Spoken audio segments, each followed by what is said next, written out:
The theme for this year's International Youth Day, Transforming Food Systems, Youth Innovation for Human and Planetary Health, highlights the success of such a global effort will not be achieved without the meaningful participation of young people.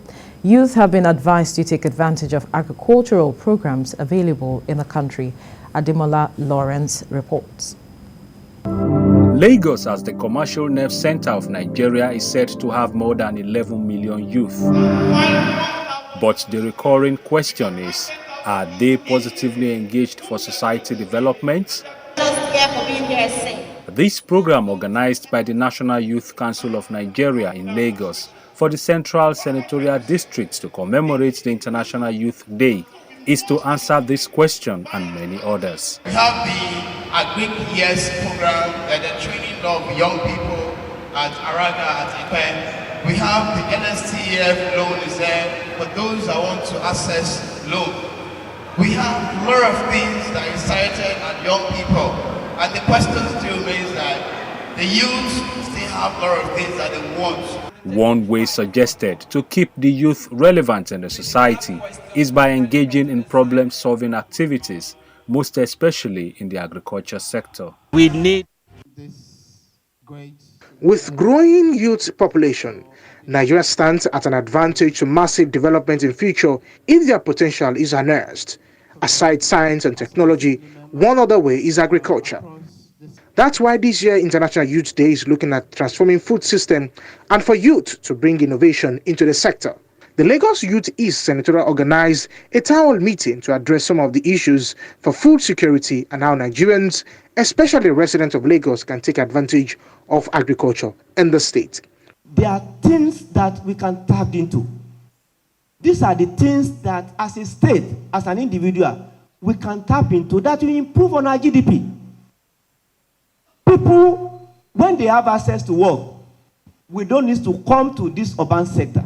For the senator representing Lagos East, opportunities are abound for youth in Lagos to help make the state one of the most reliable in terms of food security in the country. To you is to continue your quest for enhanced knowledge in the new age of technology and innovation.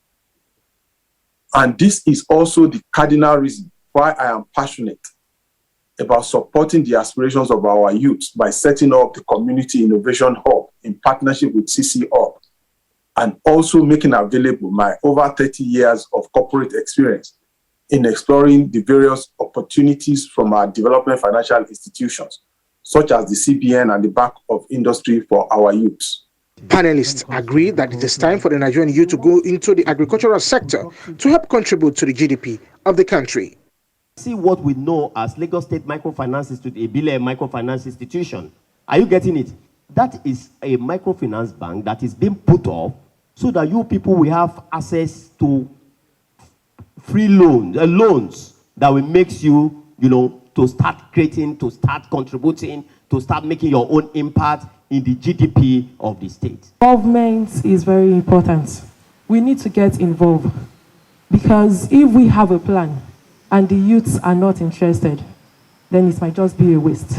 If you want to be productive, progressive, these are what you should do to pick your mentor. Now, if we don't have a skilled youth that are trained in requisite skills that can drive the economy, in the next 20 to 30 years, we might have brain drain in the countries. It has been acknowledged here that there's a need for an inclusive support mechanism to ensure that youth are integrated into the transformation of food system.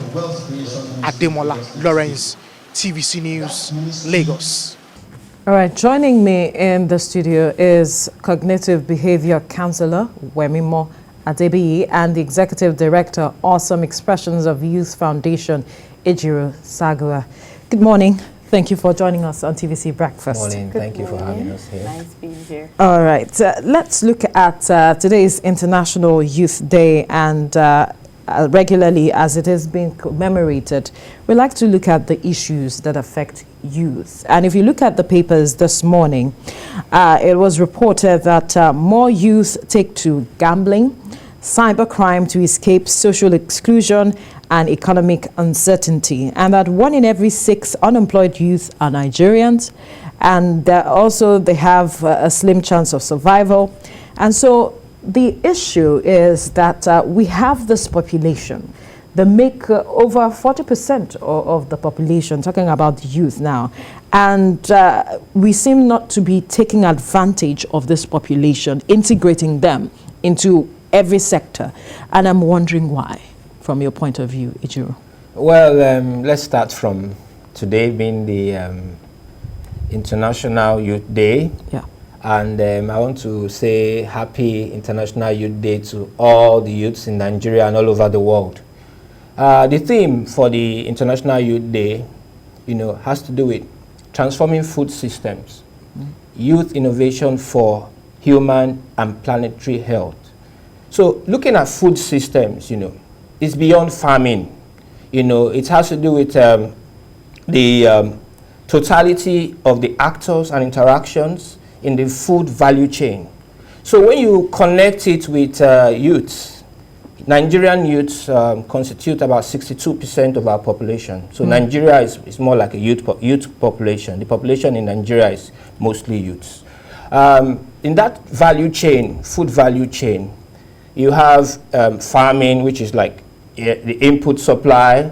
You have production of crops, livestock, fish. You have retailing, wholesaling. You have packaging. You have consuming. You have disposal. So in that value chain, there are opportunities for youth to key into. Since we're looking at it from an international perspective, as an International Youth Day, the UN Secretary General, gave an address on this day, and the first thing he said, in the first line of his speech, he said, young people are on the front line of bringing change to make the world a better place for all of us. Right. So this means that, the youths, they have a vital role to play.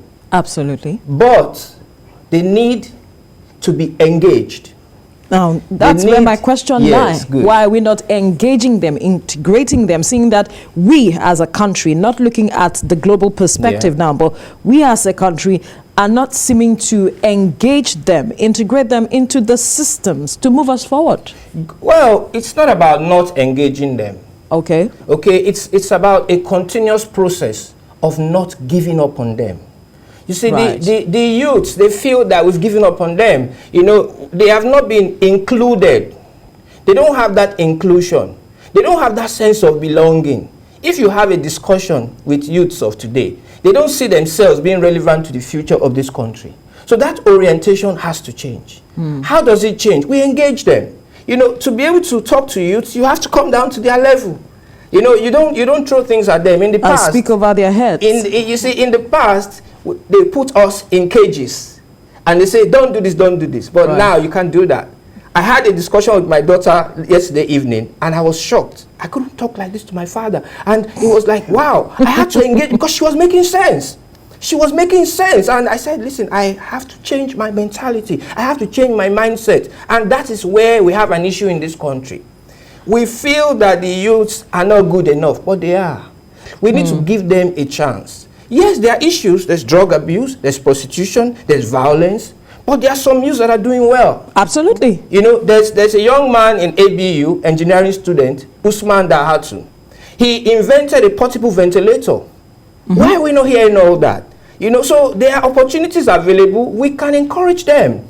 Let's not think that we don't throw the baby away with the bathwater. We will engage them. And I have a passion for youths. Absolutely. And that's why I have a foundation for them. Absolutely. I have confidence that if we continue to engage them, get them involved in decision making, get them involved in these policies. We have the National Youth Policy in Nigeria. That's right. So those things are there. Then we have the National Youth Council. So it's about giving the orientation. National Youth Policy, what's it all about? You want to let them know the impact of globalization. You want to let them know the impact of HIV, AIDS. You want to let them know the impact of STDs. So it's more of orientation. If we can have, what is this whole International Youth Day about? You are going to have conferences. You are going to have campaigns to create the awareness. You see, the awareness out there is too negative. All right. It's too negative. Let's bring it to Wemimo now, because she engages a lot with the youth, as I know, and some of them tell you what the issues are for them, why they often feel left out.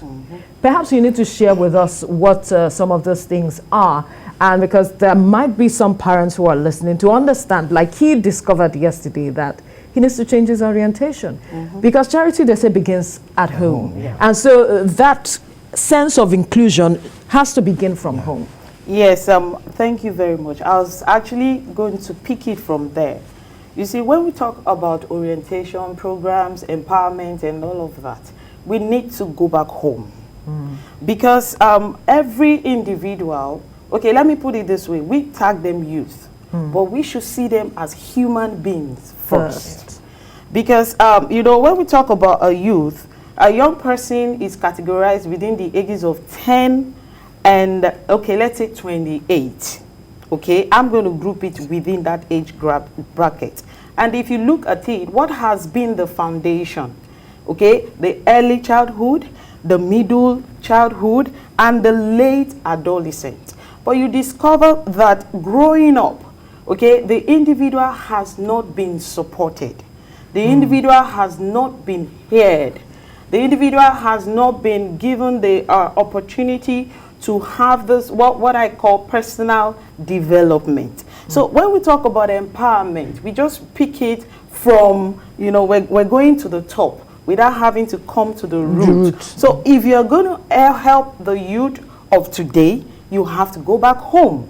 We have to include parenting.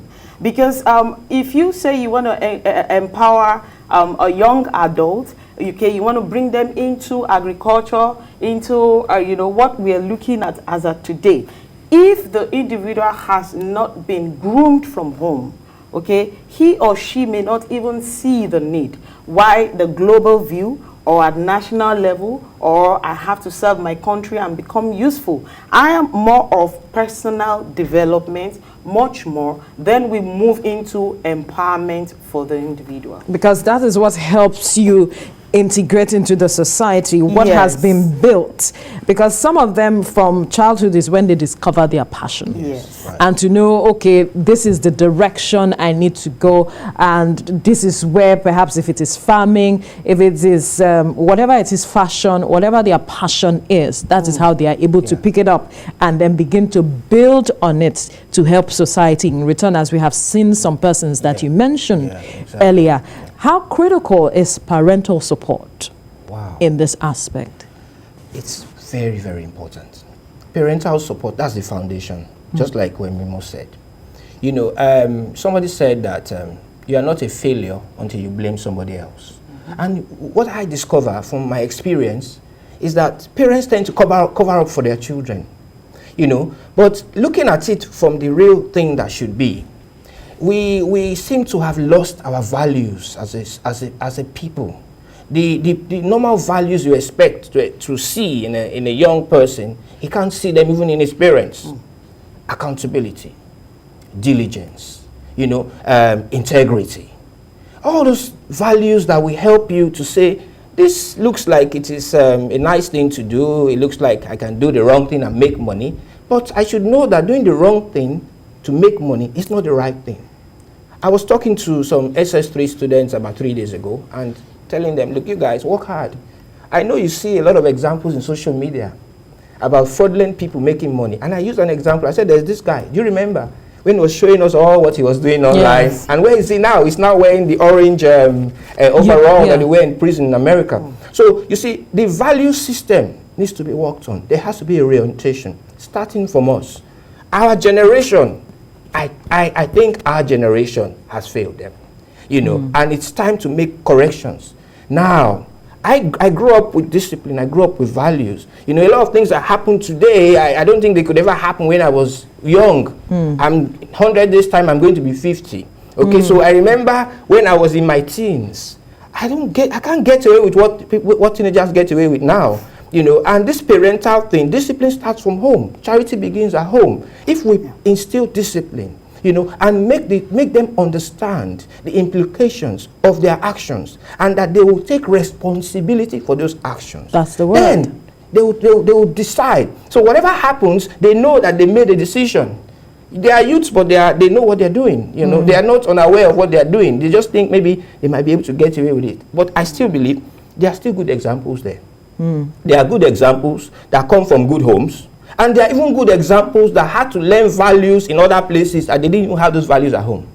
So it is possible for them to do the right thing, but parents must take up that responsibility. It gets to a point in time, I'm not a child psychologist or counselor, but I know it gets to a point in time that it's too late to correct. You know, I think at the early stages of life, when the child is maybe, I mean, I heard that, I mean, by the time a child is maybe, is it 8 or 9, that he has learned everything he wants, he will ever learn. I don't know how true that is, but I believe that. So we'll confirm from her, because we are looking at social inclusion for the food systems at the end of the day. So is there a time that is too late to, you know, help groom a child into There's being... really no time that is too late, but it might be late.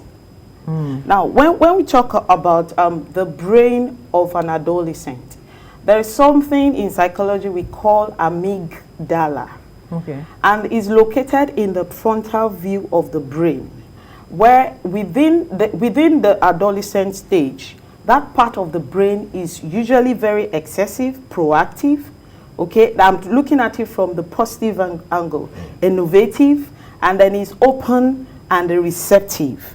And if you flip it, it's actually the moment when that part of the brain wants to try everything, explore, all right, try their hands and do all manners of things. Now, if a parent is not informed within that age bracket, you are likely to lose that individual to frivolities, to drugs, to sex, to criminal activities and all of that. And that's why we say that if you do not have the knowledge of the individual, not male, female, of the developmental stage of the individual, you will not know what to put in and what not to expose the individual to. And that's where the personal development, you know, comes in. And it is solely the responsibility of the parent. Because at the end of the day, you discover that what we are doing, either empowerment program, you're organizing camping, you're coming for counseling, you're just trying to rub the surface. A lot of things have gone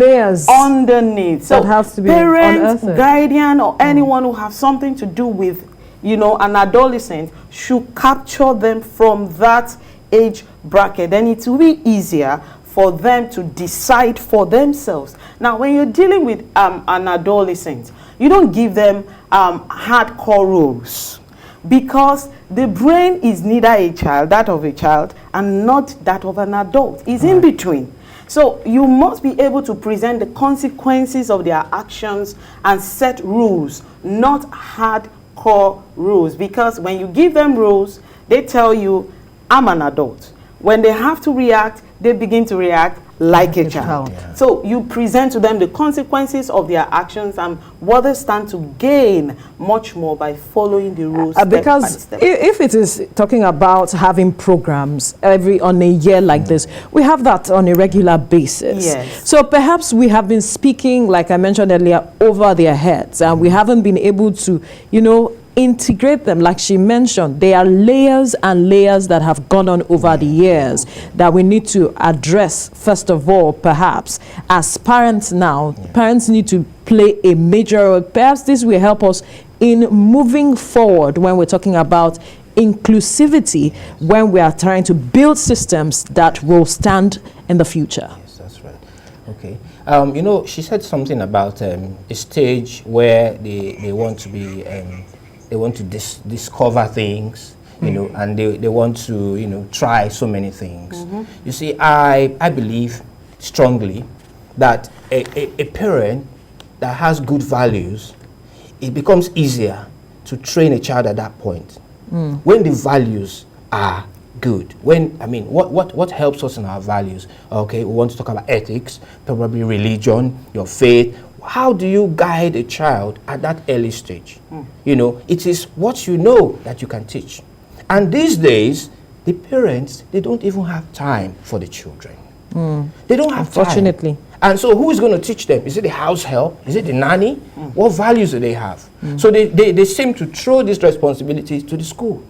That's what they do. They throw the responsibilities to the school. So as much as government is trying to come up with things, and non-governmental organizations are coming up with different programs to see that we have a common ground of building systems, parents also have to, come in the mix. That's a major foundation that has to be laid from what we have said with regards to all of this, such that the systems that we are looking at integrating will be easier. Yes, of course.